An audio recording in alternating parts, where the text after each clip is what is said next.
আসসালামু আলাইকুম। আশা করি নিশ্চয়ই ভালো আছেন। তো স্বাগত জানাচ্ছি আরো একটা নতুন এনালাইসিস ভিডিওতে। তো ভিডিওর শুরুতেই যেমনটা দেখতে পাচ্ছি যে আমরা আমাদের গতকালকের যে এই যে ট্রেন্ড লাইন ছিল, একদম টপে গিয়ে যে ছোট্ট একটা ট্রেন্ড লাইন ক্রিয়েট করেছিল, এটাকে ক্রস করেছে। এটাকে ক্রস করে প্রাইসটা এখনও এই ট্রেন্ড লাইনের নিচেই সাস্টেইন করছে। ওঠার চেষ্টা করেও ব্যর্থ হয়েছে। বারবার এটা এই ট্রেন্ড লাইন ক্রস করার চেষ্টা করেছে, বাট ব্যর্থ হয়েছে। ব্যর্থ হয়ে প্রাইসটা নিচের দিকেই হচ্ছে এখনও সাস্টেইন করছে। তো আমরা আজকের এই ভিডিওতে দেখার চেষ্টা করব প্রাইস কি ডাউনে কারেকশন দেওয়ার সম্ভাবনা রয়েছে কিনা, আমাদের ট্রেডিং প্ল্যানটা কি হতে পারে ইত্যাদি। তো ইকোনমিক ক্যালেন্ডার যদি দেখি তাহলে আমরা দেখতে পাচ্ছি যে আজকে তেমন কোনো গুরুত্বপূর্ণ ডেটা নাই। আমরা এখানে শুধু ক্যাডের কিছু ডেটা রিলিজ হবে আজকে, তাছাড়া তেমন কোনো ডেটা আমরা দেখতে পাচ্ছি না। সেই হিসাবে মার্কেটে টেকনিক্যালি মুভমেন্ট করতো, বাট আপনারা জানেন যে গাজায় নতুন করে স্থল অভিযান শুরু করেছে ইসরায়েল, এবং গতকালকে হামাস রকেট নিক্ষেপ করেছে ইয়েমেন থেকে।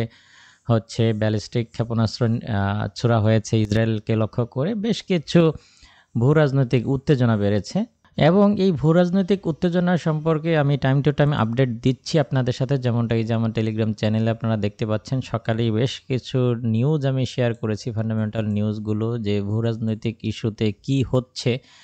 তো নিশ্চয়ই এই ধরনের তাৎক্ষণিক আপডেট পাওয়ার জন্য আমার টেলিগ্রাম চ্যানেলের সাথে আপনারা কানেক্টেড থাকবেন। তো যাই হোক, এখন আমরা যদি লক্ষ্য করি তাহলে আমরা দেখতে পাচ্ছি যে গোল্ড আসলে অল টাইম হাইয়ে অবস্থান করছে। $3000 থেকেই একটা কারেকশন আসতে পারতো, শুধুমাত্র ভূ রাজনৈতিক উত্তেজনাকে কেন্দ্র করে এই কারেকশনটা আসেনি।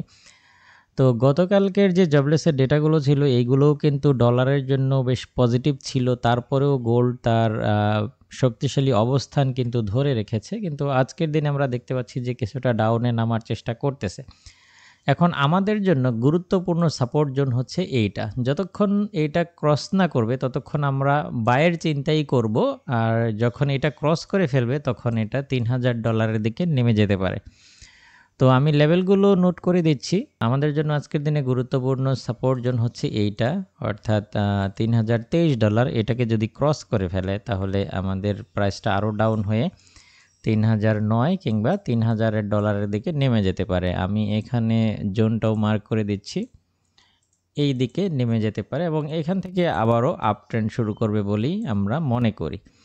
তো সেই হিসেবে আমরা বেশ কিছু পয়েন্ট থেকে আজকের দিনে বাই সেল করতে পারি। আমি যদি আপনাদের সাথে পয়েন্টগুলো শেয়ার করি তাহলে বুঝতে সুবিধা হবে।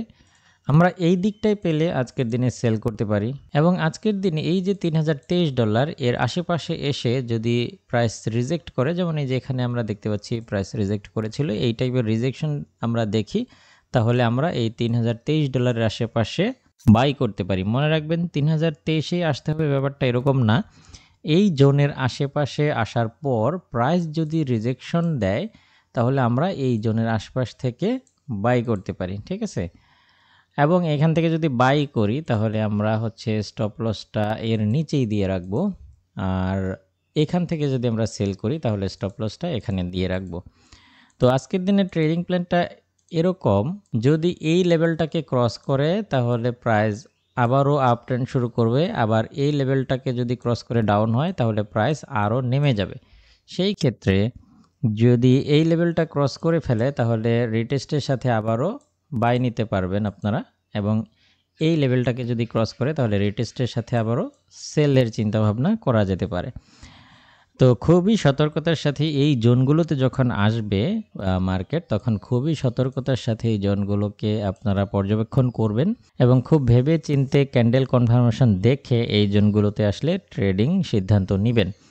আশা করি বুঝতে পেরেছেন। এই সেটআপ অনুযায়ী আপনারা আপনাদের ট্রেডগুলো ম্যানেজ করবেন, এই প্রত্যাশায় আজকের ভিডিও এখানেই শেষ করছি। আল্লাহ হাফেজ।